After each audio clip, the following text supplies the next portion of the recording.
Salut tout le monde! Donc aujourd'hui, je vous fais un tutoriel. En fait, c'est plus un tour guidé de Google Chrome. Google Chrome, c'est le navigateur que j'utilise personnellement le plus souvent pour l'ensemble de mes consultations sur le web. C'est pour ma navigation sur le web, mais aussi pour l'utilisation d'applications qui sont disponibles sur le web. Pourquoi j'utilise Google Chrome? En fait, donc le nom du navigateur, c'est Google Chrome. C'est un navigateur qui est créé par la compagnie Google. Alors, pourquoi j'utilise ce navigateur-là? Parce que je trouve qu'il est bien intégré avec l'ensemble des outils de Google, que ce soit l'agenda, YouTube, que ce soit Google Drive, etc. Je trouve que ça rend l'utilisation de tous ces produits-là plus facile. C'est un navigateur que je connais bien, qui est sécuritaire, qui est mis à jour régulièrement, qui fonctionne bien, qui est assez rapide. Il y a eu des problèmes d'utilisation de la mémoire vive dans Google Chrome, c'est-à-dire que lorsque plusieurs onglets sont ouverts en même temps, puis là quand je parle de 20, 25, 30 onglets, ça peut ralentir l'ordinateur, mais il semble que Google soit en train de résorber ce problème-là, puis de faire en sorte que on n'ait plus cette difficulté-là. Donc, pour moi, c'est positif. Lorsqu'on est dans Google, un des éléments qui est très, très, très intéressant, c'est qu'on peut se connecter avec son compte Google. C'est-à-dire qu'à partir du moment où vous créez, par exemple, une adresse Gmail, eh bien, à ce moment-là, vous avez un compte Google et ce compte Google-là vous permet d'accéder à une panoplie d'éléments, comme je vous disais, comme YouTube, etc.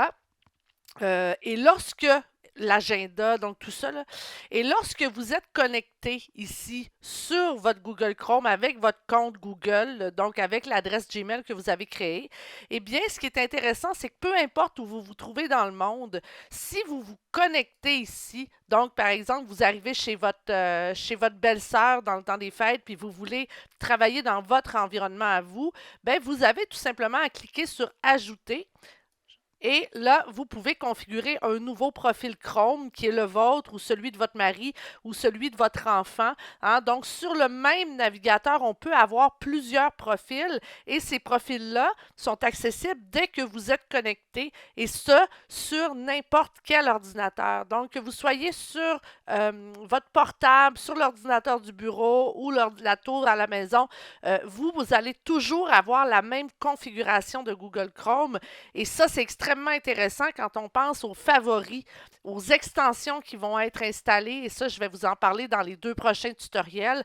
Donc, c'est très, très intéressant de synchroniser notre expérience, peu importe où on est connecté. Synchroniser, ça veut dire que si j'ajoute un favori alors que je suis à la maison, ben lorsque je vais me connecter au travail, mon favori va être là. Tout va se transposer. Donc, c'est comme lié. Et ça, c'est très, très, très intéressant.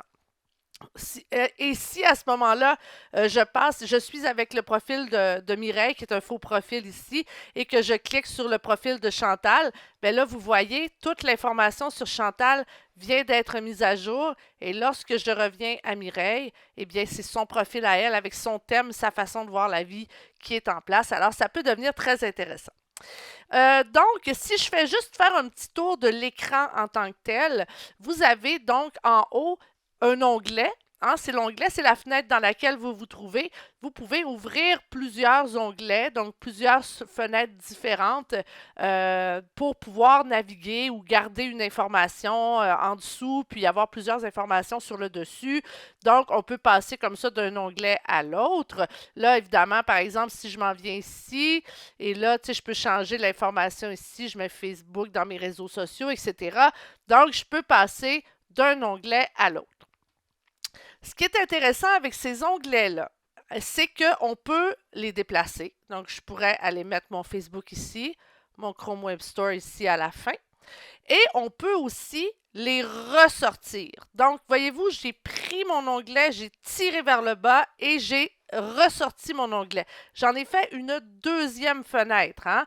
Donc, une fenêtre par-dessus ma fenêtre.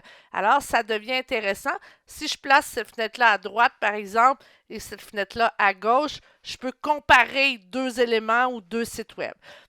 Une fois que j'ai une nouvelle fenêtre, je peux carrément prendre un onglet comme ça et venir le porter dans ma nouvelle fenêtre. Donc, on peut vraiment s'amuser avec ce navigateur-là. On peut changer les fenêtres, on peut mettre côte à côte. On peut vraiment s'amuser à placer nos fenêtres et à mieux consulter l'information. Par exemple, quand je fais mon budget, je mets la page ici de ma banque à gauche, je mets mon budget ici qui est dans le Google Drive à droite et je peux marquer mes transactions, je peux faire mes choses, donc ça me permet de bien utiliser l'espace de mon écran. Bon, je vais fermer cette fenêtre-là, je vais remettre celle-ci en long. OK, donc ça, c'est la fenêtre des onglets. On peut s'amuser avec ça. Évidemment, juste en dessous ici, vous avez des boutons d'interaction. La flèche pour revenir à la page précédente. Par exemple, si je suis ici, je peux revenir à la page précédente qui était le moteur de recherche Google. L'autre flèche qui nous permet d'aller de l'autre côté, hein, de revenir là où on était. Donc, on peut se promener comme ça. Quand je vais vous demander de rafraîchir votre fenêtre, ça va arriver dans votre formation. On va dire rafraîchis l'écran. Donc, l'information vient d'être déposée, rafraîchis l'écran. C'est ici. Vous pouvez aussi utiliser F5 si il n'est pas trop loin sur votre clavier. Le F5 va rafraîchir l'écran aussi, donc pour les personnes qui aiment les raccourcis. À cet endroit-ci, on a un élément qui est l'endroit pour inscrire l'adresse du site web où on veut s'en aller, mais il y a une deuxième fonctionnalité, il est aussi un moteur de recherche. Donc, ici, vous pouvez inscrire un mot, par exemple, mot-clé, hein, je vais écrire ce mot-là, et si vous inscrivez seulement ceci et que vous cliquez sur Enter, eh bien, ça va faire une recherche dans Google. Alors, vous allez avoir les résultats de recherche. Cependant, il faut toujours rester à l'affût quand on écrit des mots là-dedans parce que si je commence à écrire Facebook, par exemple, eh bien, lui, il va me faire des suggestions déjà. Facebook, est-ce qu'il va m'en aller sur la société Meta qui s'appelle Facebook? Est-ce qu'il il peut me suggérer aussi d'aller dans une adresse directement que j'ai déjà inscrite ou encore des mots-clés que des gens utilisent souvent. Donc, en inscrivant seulement quelques caractères, on a déjà la possibilité il faut surveiller cet écran-là. Ici, ça peut nous faire gagner du temps parce que si, par exemple, on dit « Ah, c'était quoi déjà? Je suis allé sur un site hier, c'était un article de la presse, c'était intéressant, on fait juste écrire presse », bien, ça se peut que l'article soit déjà là, inscrit ici dans nos suggestions. Donc, on surveille les suggestions qui nous sont faites ici. Je ferme ça. Maintenant, je m'en vais un peu à droite. Vous allez voir ici un espace ou des boutons que vous n'aurez probablement pas. C'est normal parce que ce sont des extensions de navigateur. Et ça, il y a un petit tutoriel qui va vous montrer comment installer les extensions de navigateur et qui va vous expliquer c'est quoi ces extensions-là. Alors évidemment, ici, vous allez voir que plus on va installer des extensions de navigateur, plus cet espace-là ici va être comblé par ces extensions-là. Donc ça, vous allez le voir dans un prochain tutoriel. Ici, on a vu donc la fenêtre du compte actif, c'est le compte de Mireille Bérubé. Ici, elle pourrait, Mireille, gérer ses mots de passe, on va aller le voir dans les paramètres tantôt, ses cartes de crédit et ses adresses et autres, mais je vais vous expliquer tantôt pourquoi moi je préfère utiliser une application externe à Google pour gérer notamment ces informations très, très, très confidentielles que sont vos mots de passe et vos modes de paiement. En fait, pourquoi? Je vais vous le dire, c'est que si vous utilisez les outils de Google pour gérer ces informations-là, qu'est-ce que c'est mots de passe? Lorsque vous enregistrez des mots de passe dans Google, ce qui est intéressant, c'est que si vous allez sur différents sites web, parce que vous allez voir dans votre formation, vous allez avoir une multitude de mots de passe, probablement des centaines, ben, ça devient difficile de se rappeler de tout ça. Donc, c'est intéressant d'avoir une application de gestion de mots de passe. Mais si vous faites de Google votre application de gestion de mots de passe, ben, cette application-là, elle ne pourra pas gérer votre application bancaire, par exemple, sur votre téléphone, ou un mot de passe pour, je ne sais pas moi, pour votre cadenas au cégep, des choses comme ça. Ça va être vraiment confiné dans l'application Google, puis ça peut devenir restrictif. Ça fait aussi qu'on met tous nos œufs dans le même panier. On fait vraiment confiance à Google à ce moment-là. Alors moi, je vais vous en montrer une application qui vous permet de gérer les mots de passe dans un autre tutoriel, dans un prochain tutoriel. Et il va vraiment falloir l'écouter attentivement là, pour ne pas se tromper. Donc, pour le moment, tantôt, là, dans les paramètres, je vais vous demander de désactiver les mots de passe ici. Mais en fait, peut-être pas tout de suite. Là, on va attendre d'installer l'extension, la prochaine application, mais faites rien pour le moment. Ne changez rien à votre façon de faire pour le moment, là, parce que je ne veux pas vous faire perdre de mots de passe, mais je vais vous tranquillement vous faire transitionner vers une application qui est externe à Google.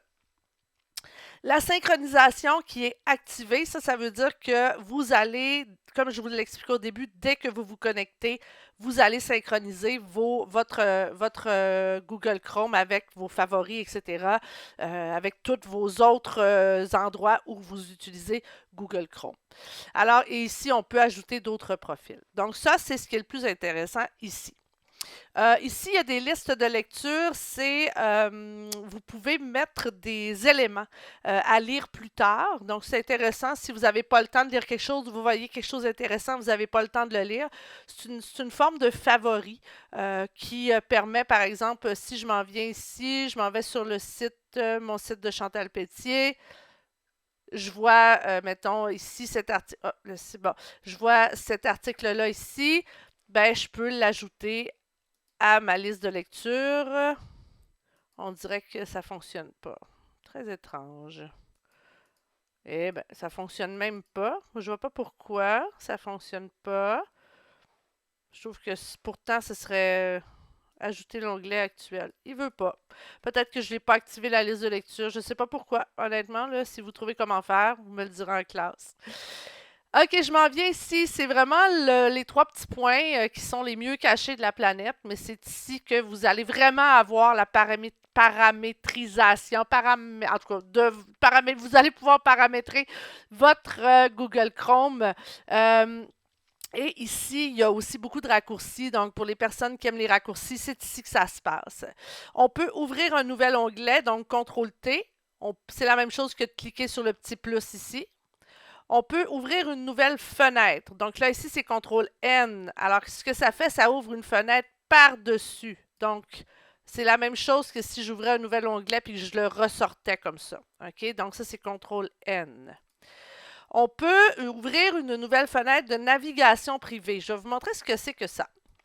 La fenêtre de navigation privée, c'est une fenêtre dans laquelle on n'est pas identifié dans un site web particulier. C'est vraiment, il faut faire très attention. OK? Qu'est-ce que ça va faire? C'est qu'il n'enregistrera pas notre historique de navigation. Les cookies, c'est des petits bouts de code sur certains sites web qui enregistrent de l'information sur vous. Hein? Quand on dit est-ce que vous voulez accepter les cookies, là, ben, quand vous cliquez sur accepter, ça enregistre un petit bout d'information sur vous.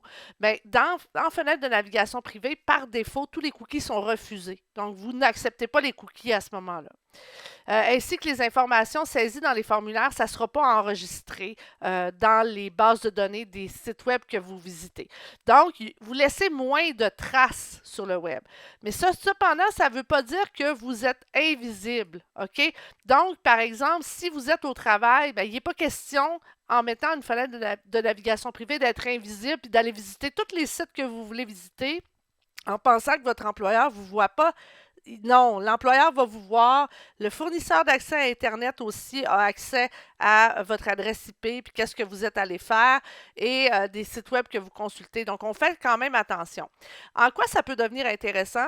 Imaginez que vous voulez magasiner les cadeaux de Noël, puis vous êtes vraiment le genre à oublier d'effacer l'historique de navigation, là, ou vous ne voulez pas que ça ait l'air trop louche d'effacer tout l'historique de navigation parce que vous êtes juste en train de magasiner des cadeaux de Noël. Bien, mettez-vous en mode privé. Alors, l'historique de navigation que je vais vous présenter qui est juste... il n'est pas ici parce qu'on est en fenêtre de navigation privée, je suppose. Attendez juste une seconde si je m'en viens ici. Ah, c'est dans plus d'outils. Non, voyons, où est-ce qu'il est? Ah, il est là, excusez-moi. Il était juste trop évident. Donc, l'historique de navigation, si je m'en viens vous le montrer, OK, historique, CTRL-H, ce sont toutes les pages que vous avez visitées dans les derniers jours. Hein, quand vous recherchez la fameuse page, le fameux article, Mais ça ici, là, ça déroule là, pour des jours et des jours et des jours et des jours. Fait que, tu sais, si vous voulez vérifier qu'est-ce que votre épouse ou votre époux ou votre chum vous magasine pour Noël, c'est ici que ça se passe. Mais quand on est en fenêtre de navigation privée, eh bien, ça n'enregistre pas. L'historique, on ne le voit pas ici, en fait. L'historique n'est pas enregistré, donc vous pouvez naviguer en toute quiétude. Il n'y aura pas d'enregistrement d'historique. Aussi, si par exemple vous êtes en train, beaucoup, moi je m'en sers beaucoup dans WordPress quand je crée des sites web, puis je veux rester connecté sur mon site comme administrateur, mais quand on est administrateur sur le site, puis là on va voir le site, il y a des choses qu'on ne peut pas voir, il faut se déconnecter, sinon ils pensent qu'on est l'administrateur, puis ils ne nous montrent pas des choses. Notamment la fenêtre, voulez-vous accepter les cookies, tout ça, là, on ne peut pas tester ces choses-là. Mais quand on s'en vient en fenêtre de navigation privée, il ne nous reconnaît pas. Il ne voit pas que c'est nous l'administrateur du site, fait qu'on peut valider que différents éléments ont été bien codés ou bien montés dans notre site web.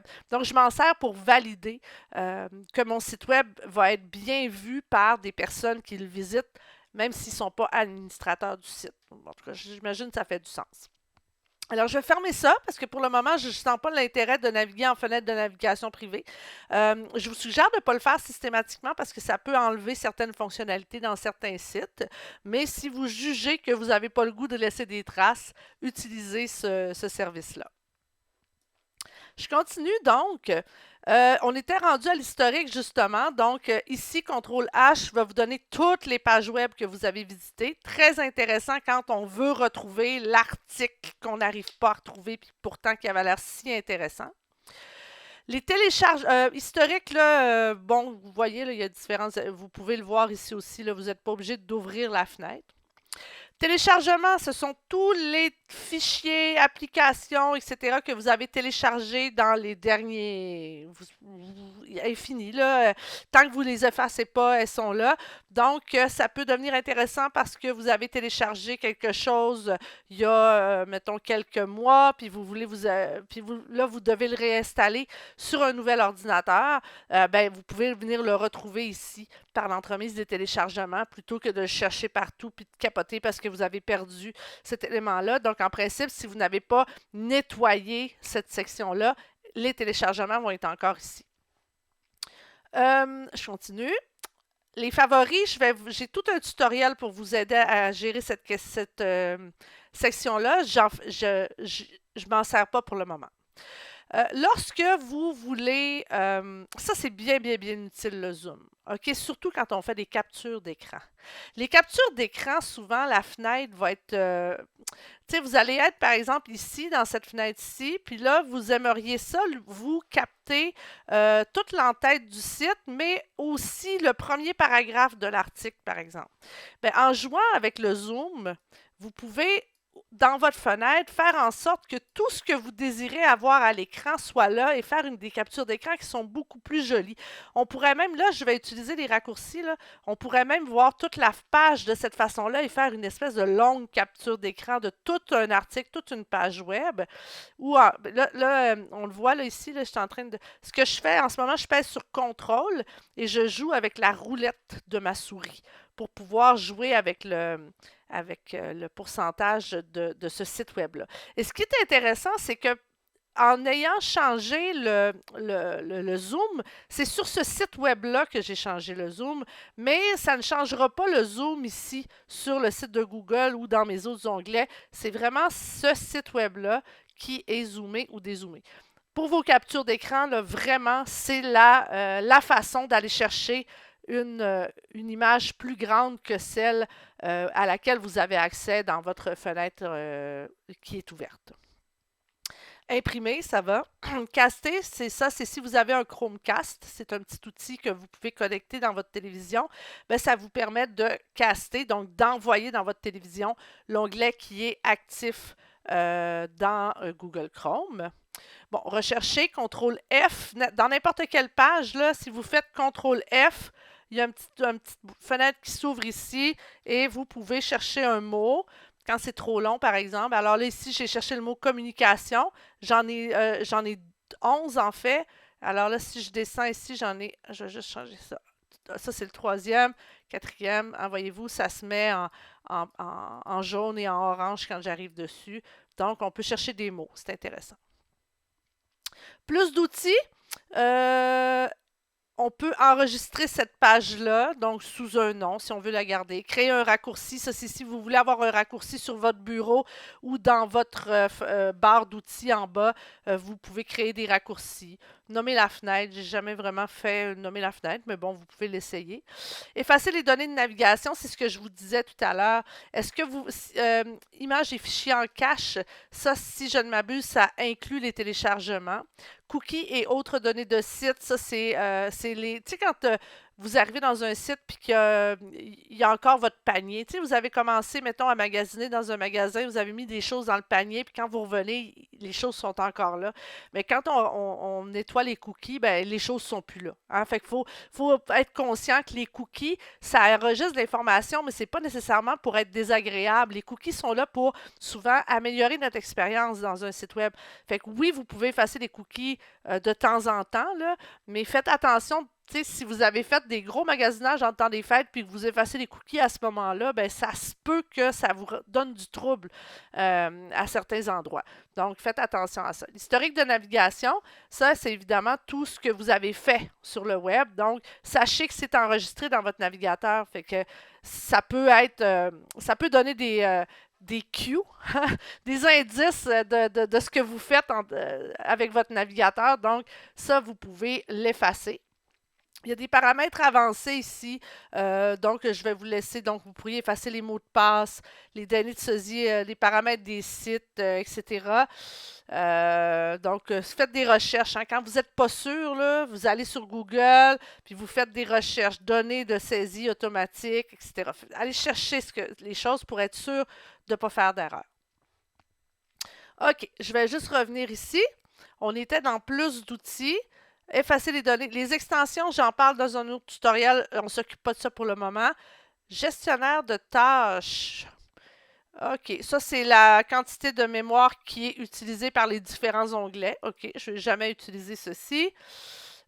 Outils de développement, ça, ce sont des outils avancés pour les développeurs. Donc, ici, vous avez accès à une panoplie d'outils que je ne vous montrerai pas ici, mais c'est vraiment pour les développeurs web, pour voir le code, les feuilles de style, etc., qui est en arrière d'un site web.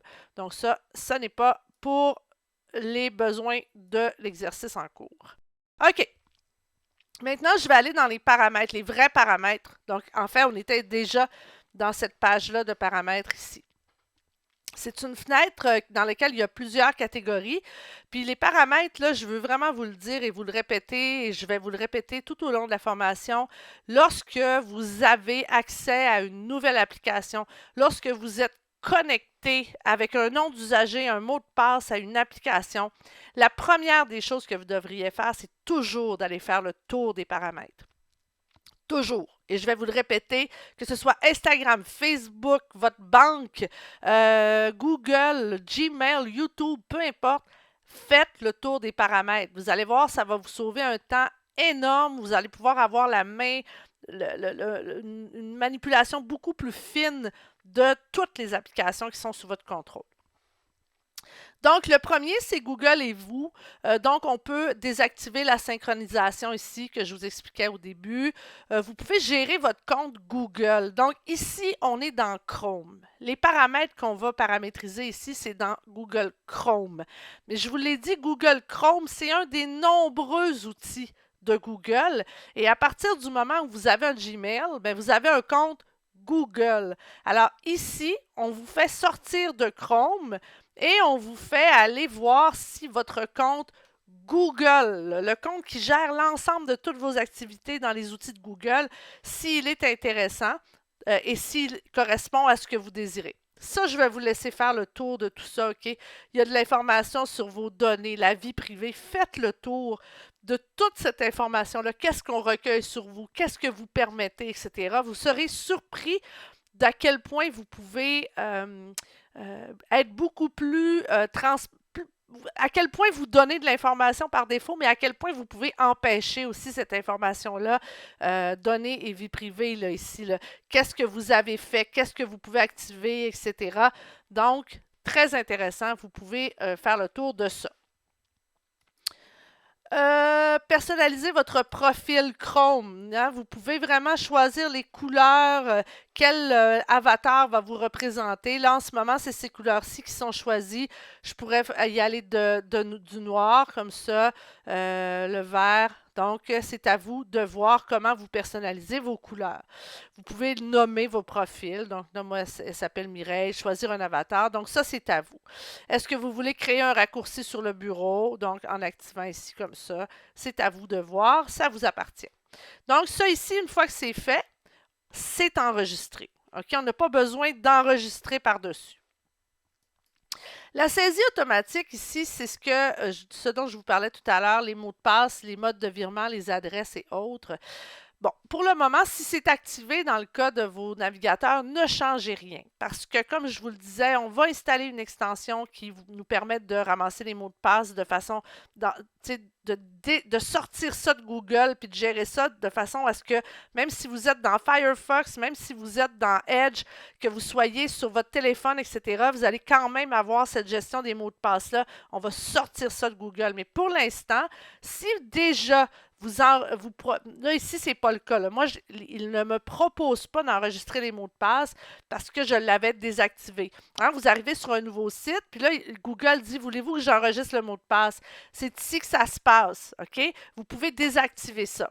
Vous pouvez le laisser activer aussi, là, pour le moment, parce que tranquillement, on va transitionner vers un autre outil, mais s'il n'était pas activé, ne l'activez pas.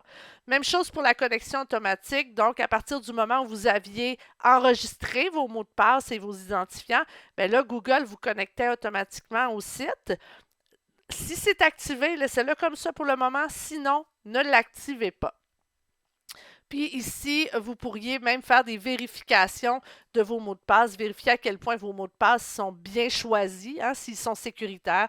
Donc, vous pourriez le faire ici. Si jamais il y avait des mots de passe enregistrés, vous auriez la liste ici de ces mots de passe-là. Évidemment, je ne pense pas qu'on les voit. Je pense qu'on voit le site et ça dit qu'il y a effectivement un mot de passe associé à un site web. Donc, vous pourriez gérer ça ici. Donc, confidentialité et sécurité, on dit que Chrome peut nous aider à nous protéger contre les violations de données et les extensions malveillantes. On peut faire des contrôles et vérifier que tout est correct là, dans notre Google Chrome. Il nous dirait si il y avait des extensions qui étaient potentiellement dangereuses, etc. Donc, c'est une vérification que vous pouvez faire de temps en temps.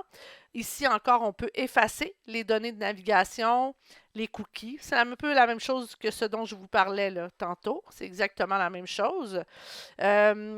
Navigation sécurisée, donc protection standard. La protection renforcée, là, des fois, c'est un petit peu tannant parce que ça empêche un paquet de choses comme de télécharger des documents, télécharger des applications. Ça Vous pouvez l'activer, mais vous allez voir que rapidement, vous allez vous rendre compte que Google vous avertit pour rien. T'sais. Puis moi, en tout cas, je trouve que ça devient un peu frustrant parce que c'est juste trop. Alors, j'aime bien la protection standard. Moi, je navigue avec la protection standard. On m'indique si jamais il y a quelque chose qui est potentiellement dangereux. Mais ça ne m'a jamais empêché vraiment ça n'a jamais nuit à ma navigation. Je vous suggère de ne pas mettre aucune protection. Je vous suggère de ne pas mettre ça parce que là, vous ouvrez la porte à un paquet de virus puis un paquet d'applications malveillantes. Fait que c'est vraiment pas une bonne idée de mettre ça ici. Ici, recevoir une alerte si des mots de passe sont compromis lors d'une violation des données, je vous suggère de le mettre. Donc, Google va vous écrire si jamais pour une raison X, quelqu'un aurait eu accès à des mots de passe. Donc, vous allez recevoir un courriel, vous allez pouvoir aller changer vos mots de passe à ce moment-là. Donc ici, il y a des paramètres avancés dans lesquels je ne rentrerai pas. On n'a pas besoin de savoir ça pour le moment. L'apparence. Alors ça, ici, vous pouvez choisir un thème, donc des couleurs de Chrome. Vous pouvez aller jusqu'à choisir des thèmes comme ça, là, beaucoup plus avancés pour votre Chrome. Moi, ça me dérange. Quand il y a trop d'images, trop de couleurs, ça me dérange, je deviens comme, je vois plus le texte, puis ça viendrait ça viendrait se mettre en fond d'écran, tout ça. Moi c'est trop pour moi. Par contre, tu sais, ça ici, c'est intéressant. Il y a des choses intéressantes, mais c'est vous qui choisissez. Ça peut être de simples couleurs. Alors, vous choisissez votre thème. Et on peut rétablir le thème par défaut comme ça. Donc, ça enlève tous nos choix, puis on demeure à ce moment-là avec le thème par défaut. Ici, on peut déterminer si oui ou non je veux afficher le bouton accueil. Alors, qu'est-ce que ça affiche? C'est ce bouton-là ici. Là. Donc, comme ça, je n'ai pas le bouton maison et comme ça, je l'ai. Bon, c'est cool de l'avoir, le bouton maison. Pourquoi je ne le voudrais pas? Alors, moi, je te dirais, rende-le, affiche le bouton de la page d'accueil. Mais ici, le bouton de la page d'accueil, tu as deux choix. Quand tu retournes sur page d'accueil, tu peux soit faire afficher un nouvel onglet ou encore faire afficher la page que tu désires. Dans ce cas-ci, par exemple, ça peut être facebook.com ou google.com. Hein, ça peut être n'importe quoi, n'importe quelle page. Ça peut être ton site web, ça peut être n'importe quoi. Donc, la page d'accueil devient ce lien-là que tu viens d'indiquer. Est-ce qu'on veut ou pas afficher la barre de favoris? Donc, la barre de favoris, hein, on le voit là, elle disparaît ici. Donc, ça, on peut aussi venir là, en cliquant, en choisissant favoris ici, là, on peut l'activer ou le désactiver ici dans afficher la barre de favoris. Donc, c'est la même chose. La taille de la police de caractère, donc si vous avez de la difficulté avec la vision, vous pouvez le mettre à très grande ici ou sinon la moyenne est recommandée. Personnaliser les polices, je vous dirais, vous pouvez vous amuser avec ça, mais honnêtement, vous êtes mieux de pas trop jouer avec les polices de caractère parce que ça pourrait vous empêcher peut-être dans une certaine mesure de vivre l'expérience telle que les sites web essaient de vous la proposer. Fait que moi, je ne jouerais pas trop avec ça. Le zoom de la page, c'est ce que je vous disais tout à l'heure. Vous pouvez le zoomer par ici, mais le plus rapide, c'est encore de venir ici, hein, avec le plus ou moins 100%. Et encore plus rapide, d'appuyer sur CTRL et la roulette de votre souris pour pouvoir jouer avec ce zoom-là. Je vais le laisser zoomer un petit peu plus gros. Moteur de recherche. Quel moteur de recherche est utilisé ici, dans cette barre de recherche-là? Ben, je vous suggère de mettre Chrome de Google, je veux dire, mais vous pourriez, si vous êtes des fervents de DuckDuckGo qui supposément ne ramasse aucune donnée sur l'utilisateur, mais que dernièrement, on a appris que ce n'était pas tout à fait vrai. Ecosia, je pense qu'ils font vraiment des recherches, et puis ils essaient de planter des arbres. Je pense que c'est eux. Donc, vous pourriez choisir un autre moteur de recherche. Moi, j'aime bien Google. Le navigateur par défaut, c'est important ici d'activer le fait que Google soit votre navigateur par défaut. Dans l'ensemble de votre formation, on va toujours tenir pour acquis que vous utilisez Google. Donc, toutes les interactions, toutes les instructions qu'on va vous donner pour ce qui a trait au navigateur, nous, on les donne pour Google. Donc, ça veut dire, si je vous dis, allez dans le Google Chrome Web Store, installez une extension X ou Y, nous, on tient pour acquis que vous utilisez Google Chrome. Donc, c'est important d'activer le fait que c'est votre navigateur par défaut. Et maintenant, le dernier élément, c'est qu'est-ce que vous voulez que Google Chrome fasse lorsque vous démarrez Google. Alors moi, j'aime bien ouvrir un ensemble de pages, déjà ici dans mes onglets. Alors, je vais juste fermer ça ici. Par exemple, on pourrait décider d'ouvrir, je vais en supprimer là, OK? On pourrait ouvrir la page nouvel onglet. Donc, quand vous arrivez sur Google, c'est un nouvel onglet vide qui apparaît. Donc, ça, c'est une chose. Vous pourriez donc demander toujours par défaut à Chrome de reprendre là où vous étiez arrêté. Fait que là, si vous aviez 20 onglets d'ouvert, ben, il rouvrirait les 20 onglets. Donc, ça peut être une façon de faire. Moi, j'aime bien ouvrir une page ou un ensemble de pages spécifiques. Donc, moi, personnellement, j'ouvre Google et j'ajoute une autre page à ça, mon site web.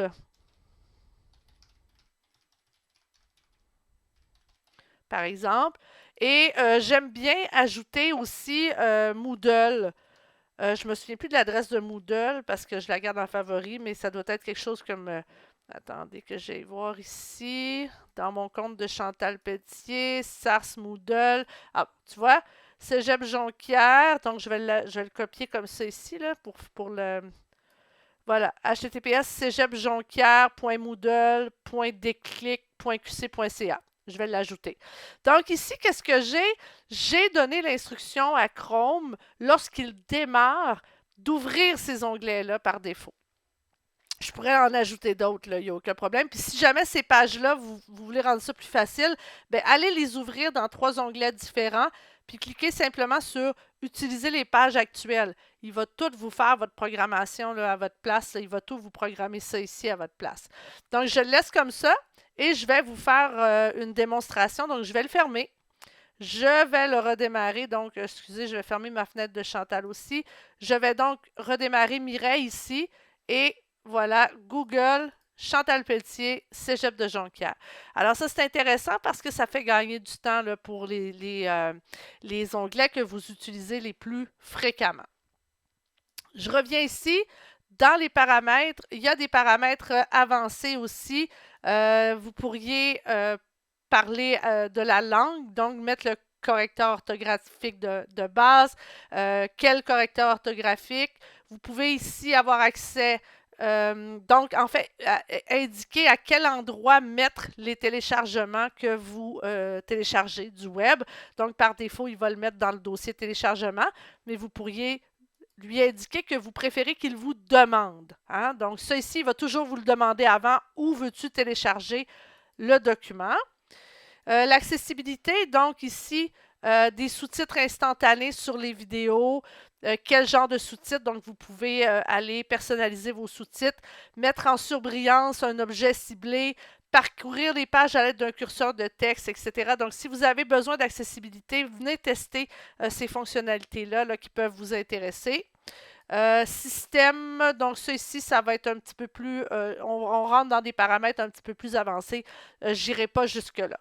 Donc, toujours se rappeler que, attendez que je m'en vienne ici, la zone qui se trouve en dessous de la barre de favoris, donc c'est un site web, c'est un élément qui est géré par des créateurs de sites web, donc c'est l'information, la fenêtre qu'on est en train de consulter, mais tout ce qu'il y a en haut ici, c'est personnalisable, on peut vraiment s'amuser, on peut vraiment changer nos favoris, ajouter des extensions, personnaliser les couleurs, etc.